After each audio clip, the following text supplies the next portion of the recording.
As human beings, we all are guilty of judging others, blaming them, criticizing people, finding faults in people, looking at the negative traits of them. We all carry such kind of behavioral traits in us. As long as these traits are intermittent, as long as these traits are infrequent, it's okay. We all are human beings. But once these traits, they become a repetitive pattern in our behavior, and whether it is our workplace or it is our home, whichever situation we are in, even casual situations like going to the supermarket, on the road while driving, if we are constantly judging people, making fun of them, ridiculing them, or finding faults in their behavior, there is some serious work which probably is required from our end before we completely turn those kind of maniacs who cannot develop healthy relations with people. Namaskar, I am Dr. Meenu, and in this episode I am trying to delve deeper into the psyche and the subconscious mind of human beings as to why we behave the way we behave, what is our shadow side, and how can we work on our shadow sides to improve our personality for the better. If you're liking my content, please hit like button and also please subscribe to the channel. So in the first place, what is shadow side? I'll explain this from two perspectives. One is psychology and second is from spiritual perspective. So as per the famous psychologist Carl Jung, our shadow is nothing but the unconscious part of our personality or behavior which we have pushed deeper into our subconscious, because we fear that if we bring those behaviors and personalities at the surface level, people are going to judge us. The society is going to reject us because of these behaviors and these traits. Why this happens? Somewhere down the line, as a young child, we were judged because of these behaviors. We were rejected because of these behaviors by our caregivers, our relatives, or our teachers, our people who were bigger than us, who had some kind of influence on us, and we would look up to them to develop our behavior in the early years of our growing up. So those buried personalities and behaviors in our subconscious mind, the subconscious mind remembers that, and somehow it likes to address those issues again and again. It either gravitates us towards those situations where where it tries to bring it from subconscious mind to conscious mind, or it attracts such kind of situations and people toward us, so that we look at those people and without knowing we are judging them on the same characteristics that we have pushed aside during our childhood. From the point of view of spirituality, shadow work is a multifaceted entity which we neither can see, we cannot visualize it, and we cannot acknowledge it. Obviously, something which we cannot see or visualize, we cannot acknowledge it. It can be both positive as well as negative. Yes, positive in the sense there are a lot of things that we push in our personality because we think it may not be appreciated by the society. For example, we may like to paint, we may like to play, we may like to dance, we may like to act, we may like to sing, we may have a lot of talents which we have suppressed in our personality or behavior, because we think that we think it because those beliefs have been put on our conscious mind by our parents or caregivers, that these are the things which are not going to fetch you anything. You should be paying more attention towards academics. So there are positive side to it, and there are, yes, negative sides also to it. For example, we wanted to wake up late in the mornings, but we were told by our parents or caregivers, no, this is not the norm, you should be studying early in the morning. So we pushed those behaviors, and today when our spouse or people around us, we see somebody waking up late, coming late to the office, leaving early from the office, we sit and judge, we sit and criticize, we sit and blame them.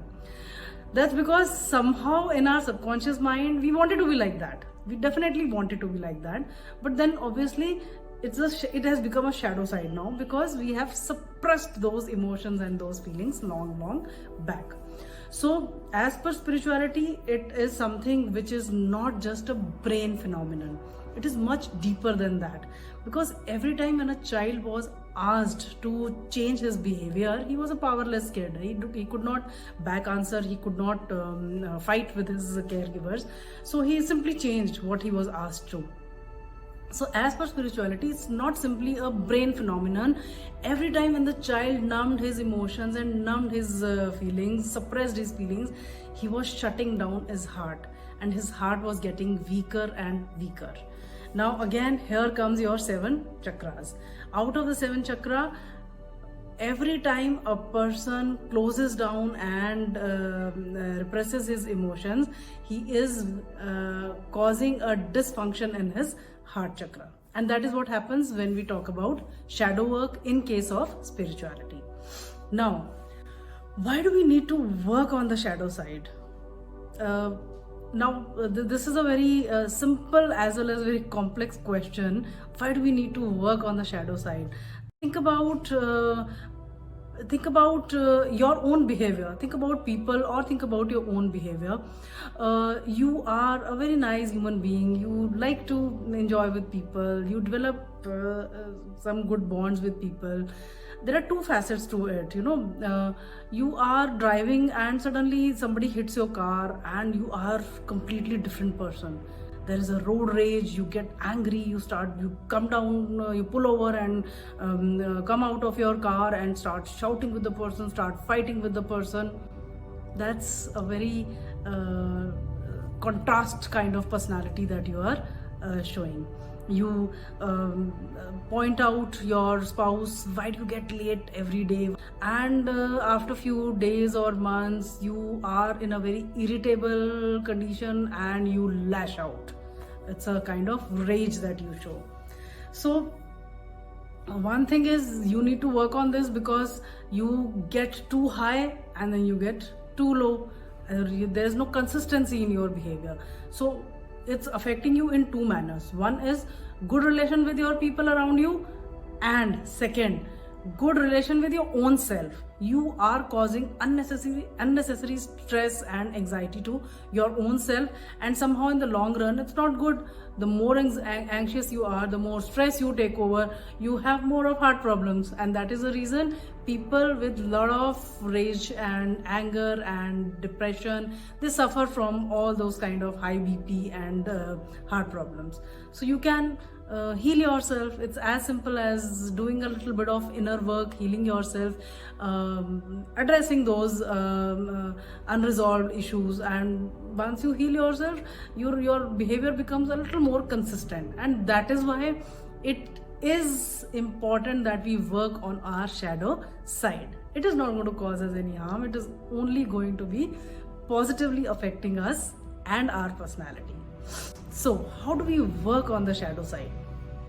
Well, there are 3 very simple steps that you can take up for identifying your for working on your shadow side. First thing is, you need to identify what are the shadow sides that you have. It can begin with journaling your thoughts and your behaviors. Sit with yourself, write down in a diary, on a piece of paper or in a diary. Write down what angers you, what are the behaviors in office that you sort of sit with people and discuss. or in case you are at a high authoritative position, what are the behaviors of your subordinate that irritates you? Is coming late irritates you? Leaving early irritates you? Somebody working slow on a project, that irritates you? Somebody sitting and talking during the lunch, does that irritate you? Somebody sitting long for tea, does that irritate you? What are those behaviors? It could be in your home also, you know, your kids waking up late, or playing outside, or spending long hours on watching TV. What are the kind of behaviors? Not keeping their shoes on the shoe rack, keeping their wet towels on the bed. What are the kind of behaviors that sort of irritate you? And journal them, write them down. Now, once you write down all these behaviors, start visualizing what are the repetitive patterns that you go through. Repetitive patterns in the sense, how frequently do you lash out at people because of this? How frequently you sit and gossip about people, about certain behaviors of theirs? How frequently is it random or casual once in a while, or is it too frequent? Is it repetitive? Because of this repetitions, have you lost your cool for all those kind of behaviors for which you have lost your cool? You could not control your anger. Journal them further, mention all those things in your diary. Then starts your real work. Once you identify the patterns, see the repetitions, and then I cannot deny the wonders of meditation. So seek solace in finding your own inner peace through meditation. Sit for the meditation, try to go within and see at what point of time any caregiver, could be your teachers, your friends, it could be your seniors in your school, it could be your relatives when you went for your summer holidays, or when you played outside in the park. Think and think. Let those subconscious patterns and behaviors which are sleeping, but they want to come up to the surface. Just think about those behaviors. At times it could be a little hard also, because a lot of memories we tend to forget. It is but natural for us to over a period of time forget all those small things which had hurt us as a child. But once we start going deep inside and start doing this inner work during the meditation, these behaviors, they start coming up, and then you can recall gradually, when did my parents hurt me? Did they give me unconditional love? Did they judge me every time I slept on the sofa? Did they shout at me when I was playing out? And was I judged for being vulnerable and crying? You see, this is a very because I just mentioned this vulnerability and crying. In today's world, we are more and more teaching people not to cry. Be courageous, do not cry. Be bold. That is the definition of being bold. Do not cry. Many parents during childhood tell their kids, you are a son, you should not be crying. You are a boy, you should not be crying. Which is such a dysfunctional way of bringing up your kids. You're telling them, don't be vulnerable, you will not be accepted by people. Now the boy has at that point of time, the boy automatically numbs his emotions, and he convinces himself, I should never cry. And when he grows up, he is hating those people who are crying, because deep within he is emotional. He cannot change his emotions. It remains in him. The behavior of being emotional is actually in spirituality as well as in psychology. It's a very good behavior of crying. Being emotional and being able to cry is a very courageous thing. But in homes, it is treated otherwise. In society, it is treated otherwise. People judge people who cry in open. So when you tell your people, do not cry because you'll be judged, you're telling them, do not be vulnerable. Hide your emotions and keep yourself strong. Do not ever reveal your vulnerabilities to anybody.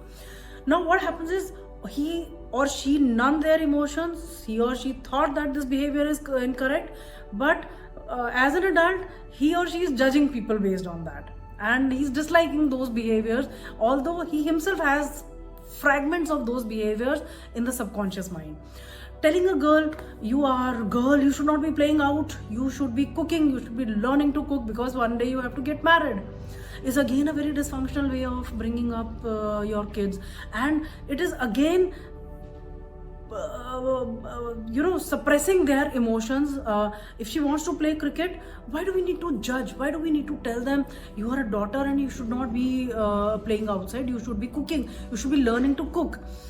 She may numb her feelings, she may go into the kitchen, start learning cooking and all that, but maybe as an adult she will be judging all the females around her who are boyish, who loves to play cricket or boyish games. She will be gossiping about them, she'll be sitting and judging them, she'll not be liking them, she'll be disliking such kind of behaviors. So all those beliefs and systems that your caregivers had, they have been imposed on you, and today you're somehow you're in love with those behaviors. You would love to come out of the bathroom and shower and leave your towel on the bed, but then because you were told that this is not the right behavior, you change that behavior, but now you're judging other people based on that. So the correct technique is to heal those behaviors, and healing work is simply just going inside, inner work, do a little bit of inner work, remember and recall those incidents and politely tell yourself, bring them to the surface and politely tell yourself, it's okay, I understand that I was not parented well. You were not parented well because it's not that your parents were not good. Every parent have their own set of beliefs and cultural behaviors that they have imbibed from their own parents and ancestors. So everybody is a product of what they have learned from their caregivers. So forgive that. I mean, they could not parent you well. You re-father yourself and re-mother yourself. When I think of my own childhood, there were a lot of meditations during which I wanted to recall where my father was. My father was an excellent human being. I was so attached to him. God bless his soul. He's no longer with us. But I was so attached to him. I was clingy to him. I now realize why I was clingy to him, because he was emotionally never available to me. Because he was taught that duty of a man is to go to the office, come back, and then probably he was a defense officer, so go to the mess, have some drinks, and then come back and sleep. I mean, that's the kind of life he lived. I was attached and clingy to him because I was looking for the attention, and I always gravitated towards men who were emotionally unavailable. So all those parameters are affecting us today as an adult. So why can't we change them? Why can't we heal ourselves? It may be a little hard work, it may be a little painful also at times. I used to weep during my meditation, but today when I think of myself, I reparented myself so well that nothing hurts me. I don't look at people to keep me happy. I don't cling to anything. I do not expect others to keep me happy. It is I as an adult who is able to keep myself happy. So the work should be done because you want to see your personality shine brighter. You want to see your shadow side getting much more narrower, and the light side shining much more brighter. I hope this video gives a little perspective on how we can improve our personality by understanding what is the shadow side and how we can heal that shadow side of ours, so that we don't get into rage, anger, fight with people, judge them, sit and gossip about them. We do not indulge into such low vibrational behaviors. And believe me, these low vibrational behaviors ultimately end up inviting low vibrational people and places and situations, and we remain stuck. The energy remains stuck. We want to come out of low vibrational places and situations and jobs. We want to vibrate at a higher level. Then why not start the work from our own self? We know that eventually everything that happens, as per the quantum physics also, everything that we do in the inner side is what is going to affect the outer side. Let's do it. During the meditations, also set your intentions, give affirmations to yourself and to the universe.